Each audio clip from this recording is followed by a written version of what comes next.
What are the tech problems in JavaScript world that should be solved?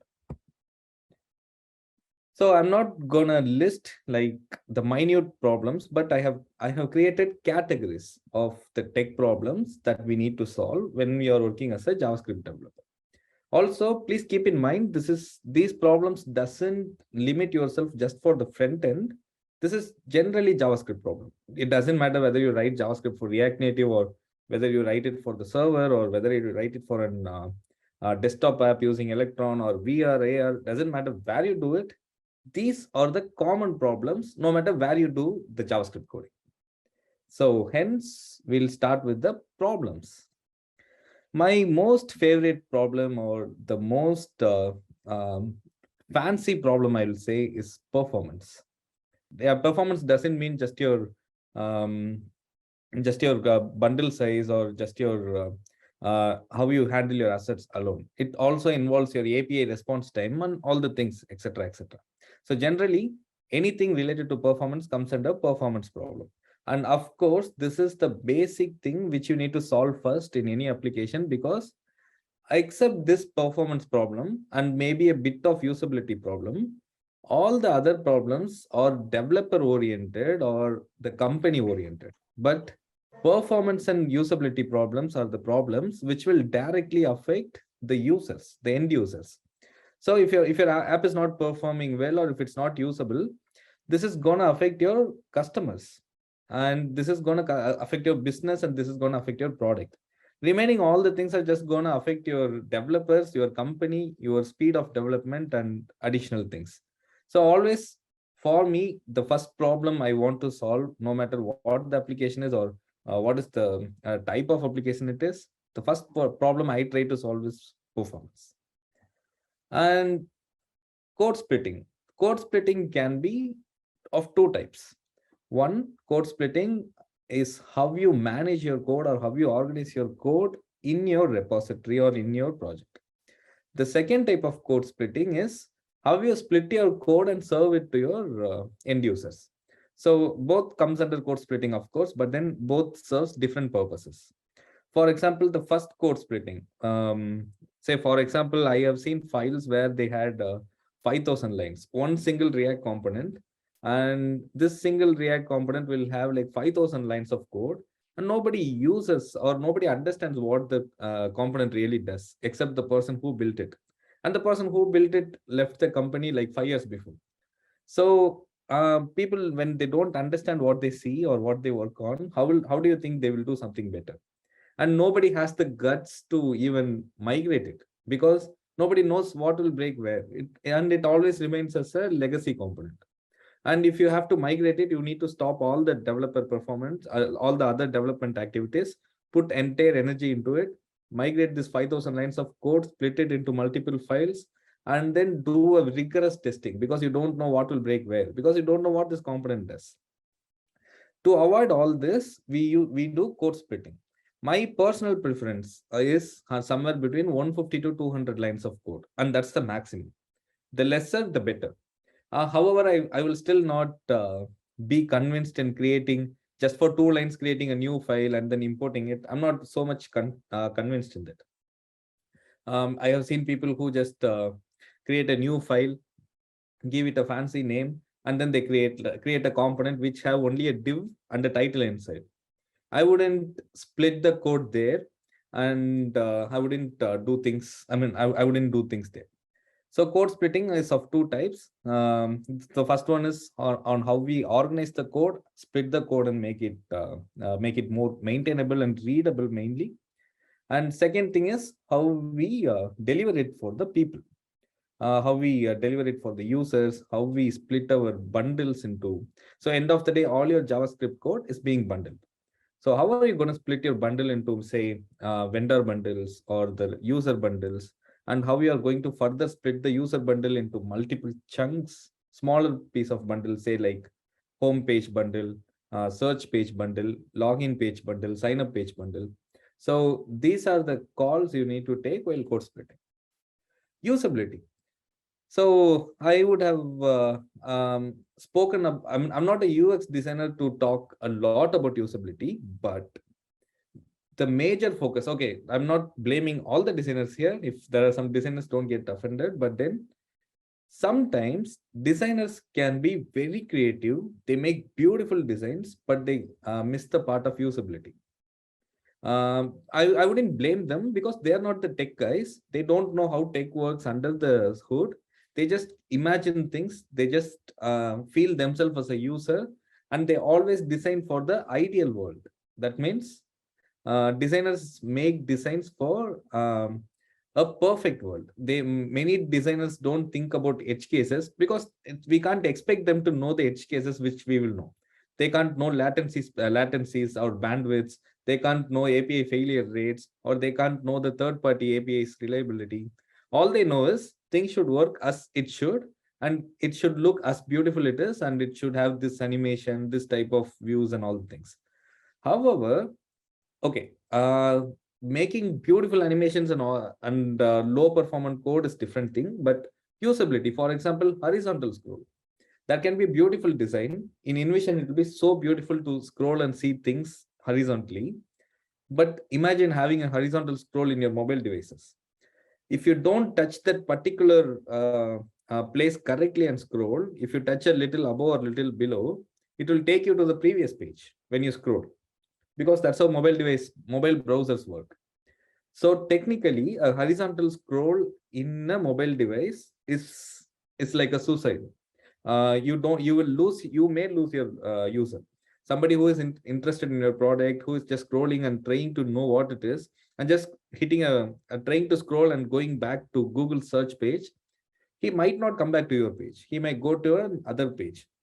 So this is an example of usability problems. Next comes reusability problems. You might wonder why I have highlighted reusability problems. So technically, all the other tech problems will benefit the product, will benefit the companies.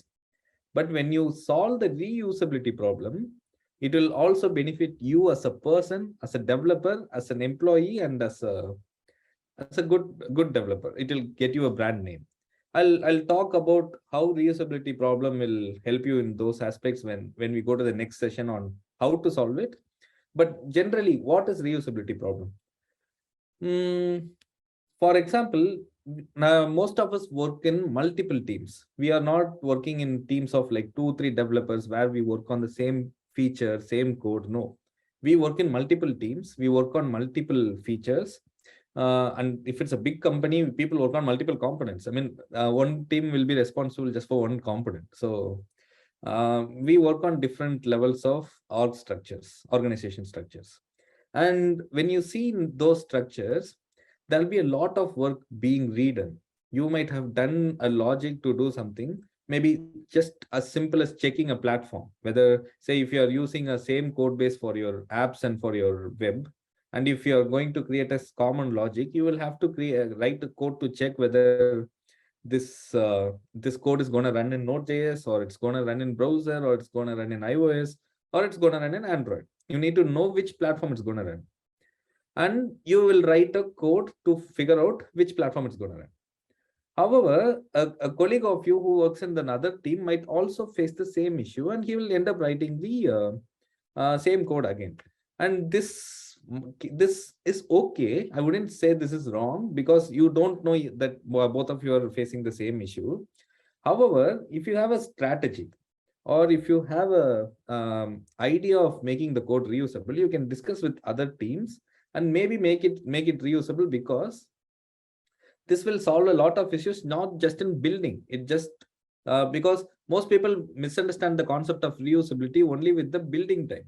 Okay, if there is a piece of code which will be like in 2 different repos and 2 different files, and just be used in those repos, not reused. But if they don't require any maintainability, that means, say, it is going to be just a console log statement which will never change in its lifetime. It's just going to be in 2 different repositories. Of course, I don't want to reuse that piece of code, because that doesn't, it's just the basic console log statements residing. Maybe it's just this, it's printing the same message, but it's in 2 different places. I don't want to reuse it because you don't have any maintenance cost for it. You don't have to change it. You don't have to maintain it. You don't have to keep testing it or checking for it. It's just going to stay there. I don't mind. I don't want to reuse it. It just stays in its own repos and does its own work. However, it's not the real-time case, right? Most of the time, we need to change things. We need to migrate things. We need to upgrade things. Hence, the maintenance cost is always the priority for reusing something rather than the development cost. That's why we always should try to reuse stuff. Next thing is redundant code or dead code. Redundant code or dead code is a serious problem. Of course, this used to affect, if you remember, I told you guys that except performance and usability will not affect, other things will not affect users. In the past, redundant code used to affect users. How? Because redundant code used to add up to the performance. It will degrade the performance because user have to download more bundle size.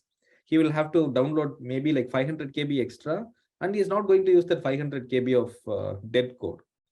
So how will he handle that? Like, how should we handle that? Previously, it used to be very hard, but with modern bundlers like Webpack, oh, sorry. I'm sorry. Yeah. With modern bundlers like Webpack, it automatically pushes off all the redundant code. It doesn't bundle it yourself. However, it's still our responsibility. Yeah, now the user doesn't get the redundant code. He is not affected by it. But say a new developer coming into your team, he might wonder, okay, this code is not being used anywhere, but why do we have this code? Or what is the basic usage of this code and all the things? And mostly a code becomes redundant only when we find a replacement for it. So say it's like, say you want to log some information into your server, or you want to write some data into your database. You have a utility which was written 2 years back. Then you write a new utility, but then you forget to delete the old utility. Somebody coming new will not understand why we have two utilities doing the same thing. So that is on the confusion part. And if this starts building, after a certain point, it will be really hard for people to debug, or really hard for people to understand what's happening in this application. So this is also a serious problem. Next thing is the conventions or standards. What is it about conventions or standards? Generally, people have their own preferences, right? Like for few people use map or for each or this filter type of higher order functions, whereas few people still love to code with for loop, the traditional for loop, and loop through the array. Few people will like arrow functions, few people will like traditional old way of functions. So everybody have their own preferences in writing code, and you can't say this is wrong or this is right. That's just the preferences. It's the conversation like tabs versus spaces. However, as a company, you can't do that. As a product, you can't let people to write code in their own ways. You need to enforce standards, right? So this is also a very important problem to be dealt with. Next thing is anti-patterns. What are anti-patterns? In React, if you guys are using React, most people, recently, if you see, there is an anti-pattern of not using use state, and people are like referring you, or like proposing to use reducer instead of use state, because in an ideal world, one component will not have just one state variable. It will have multiple state variables, and maintaining each variable separately might be a trouble. Yeah, it is. So what they do, they just try to create a reducer using use reducer, and then try to abstract all the state into a single place. This is advantageous as well as disadvantageous in few places, depending on the situations exactly. But however, this is generally considered as an anti-pattern in recent times. There used to be a lot of anti-patterns in different environments and different places. So those are also the things which you need to keep in mind. Next comes innovation. What are innovations, or what innovations am I talking about? So we are not this scientists who are there to create or find or invent new things, right? I mean, sometimes accidentally we do, but most times we are not the ones who do that. But then what is innovations? Innovations are nothing but using the existing tools to solve your problems.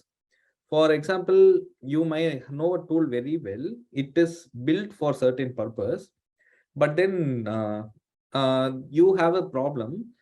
You can connect this problem to this tool, then that's an innovation. This tool is not built for solving your problem. However, you can do minor adjustments to this tool and it already solves your problem. This comes under innovation. So the innovation comes under the tech problem, which says if it can be done better. So innovations are not really problems, but they are the betterments or enhancements. Next bigger problem is choosing the right tools. I don't know how many of you guys have gone through the list of NPM packages, but it's huge.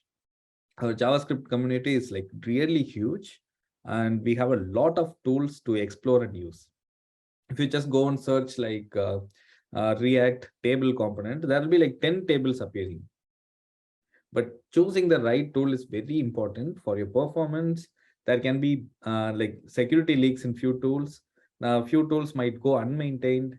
And if they go unmaintained, then you will have to fork it and maintain yourself. So choosing the right tool for your problem is also an important tech problem that have to be solved. And finally, communication. What do you mean by communication? By communication, I mean docs, preparing docs, maintaining them, and sharing it with your other teams. These are the major tech problems in the JavaScript world, which should be solved or can be solved. Or if you solve it, you'll be like praised well in your company, or this makes people to turn towards you because you make lives easier for your company, your colleagues, and sometimes the world itself. So these are the problems we need to solve.